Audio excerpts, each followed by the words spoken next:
উচ্ছেদ চলি আছে উচ্ছেদ এটা বৰ্তমানলৈ কিমান দিনীয়া চলিব আৰু আজি কিমানটা মানে কিমান বিঘা আৰু কিমানটা ঘৰ এতিয়ালৈকে উচ্ছেদ কৰা হৈছে হয় আজি বকলীয়া ঘাট যি জলসিঞ্চনৰ মাটি প্ৰায় বহুত বছৰ ধৰি ইয়াৰ কিছু লোকসকলে তেওঁলোকে বসবাস কৰি আছিলে গতিকে অসম চৰকাৰ লগতে কাৰ্বি আংলং অট'নমাছ কাউন্সিল আৰু লগতে পুলিচ প্ৰশাসন গোটেই লগ লাগি আজি উচ্ছেদ অভিযান ইতিমধ্যে চলি আছে আৰু ইয়াৰ মুঠ 350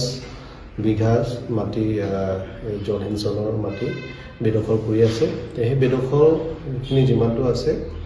আজি প্ৰথম কিস্তিৰ প্ৰথম ফেজত আজি এদিন কৰিব বাকী দুদিন ক'ৰবা ৰৈ গৈছে সেইখিনি আকৌ আলোচনা কৰি এইখিনি আকৌ ভৱিষ্যত তেনেধৰণৰ পদক্ষেপ ল'ব গতিকে এইটো উচ্ছেদ চলি আছে এতিয়া শান্তি মাজতে চলি আছে আৰু ইয়াৰ লোকসকলে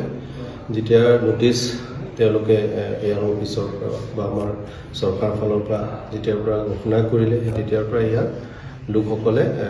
নিজ নিজ ঠাই তেওঁলোকে ব্যৱস্থা কৰি লৈছে গতিকে ঘৰটো কেইটামান আছে বাকীটো প্ৰায়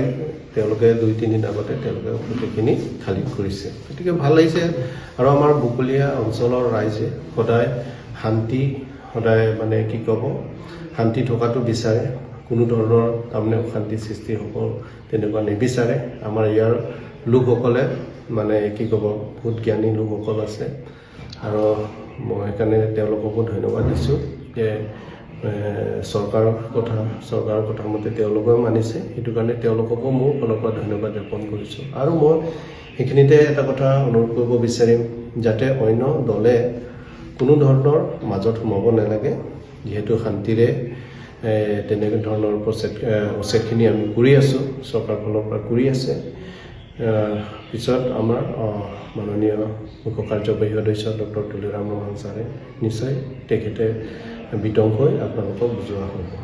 কিমানটা পৰিয়ালৰ কিমানটা ঘৰ আছিলে টোটেল পৰিয়াল আমাৰ ইয়াৰ 2100 কিমানটা আছে 2159 ইয়াৰ পপুলেশ্যন হিচাপত আছে আৰু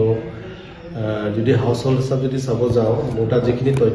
তথ্য মতে 229টা ঘৰ আছে তাৰপিছত দোকান কিবা কিবি আছে কেইটামান সেইখিনি হিচাপ কৰিলে প্ৰায় 300মান ওচৰা-ওচৰি হ'ব গতিকে সেইখিনিও গোটেই এতিয়া উচ্ছেদ ঠাণ্ডা পিছফুলি কৰি আছে সেইখিনি আছে বেলেগ কথা ক'বলগীয়া নাই আৰু ৰাইজে সকলোৱে গম পাইছে আৰু সকলোৱে সহযোগ কৰিছে যে কোনো ধৰণৰ যাতে অশান্তি সৃষ্টি নহয় সেইখিনি আমি অব্যাহত চলাই আছোঁ থেংক ইউ